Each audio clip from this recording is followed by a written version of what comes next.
Hi മുത്തുമണീസ്, നമുക്കിന്നൊരു സിമ്പിളായിട്ടുള്ള vegetable കറിയുടെ റെസിപ്പി നോക്കിയാലോ. ഉരുളക്കിഴങ്ങ് വെച്ചിട്ടാണ് നമ്മളിന്ന് കറി റെഡിയാക്കാൻ പോകുന്നത്.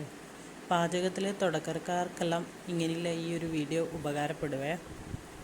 അതിനു വേണ്ടിയിട്ട് ഉരുളക്കിഴങ്ങ് ചെറിയ ചെറിയ കഷ്ണാക്കിയിട്ട് കുക്കറിലേക്ക് മുറിച്ചിട്ട് ഇടുന്നുണ്ട്. ഇഷ്ടമില്ലത്ര ഉരുളക്കിഴങ്ങ് എടുക്കാം. ഞാനിപ്പോൾ ഇവിടെ ഒരു 3 ഉരുളക്കിഴങ്ങ് എടുത്തിട്ടുണ്ട്.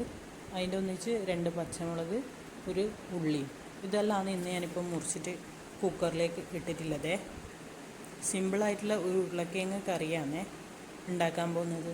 മുറിച്ചതെല്ലാം ഒരു കുക്കറിലേക്ക് മാറ്റിയിട്ട് കുറച്ച് മഞ്ഞൾപ്പൊടിയും ഉപ്പും ആവശ്യത്തിന് വെള്ളം ഒഴിച്ചിട്ട് ഒരു 3 വിസിലടിക്കാൻ വേണ്ടിയിട്ട് കാത്തുക. 3 വിസിലടിച്ച ശേഷം അതിൻ്റെ പ്രഷറെല്ലാം പോയിട്ട് തുറന്ന് നോക്കിയതിന് ശേഷം ഒരു ചീനച്ചട്ടിയിൽ കുറച്ച് വെളിച്ചെണ്ണയും കടുകും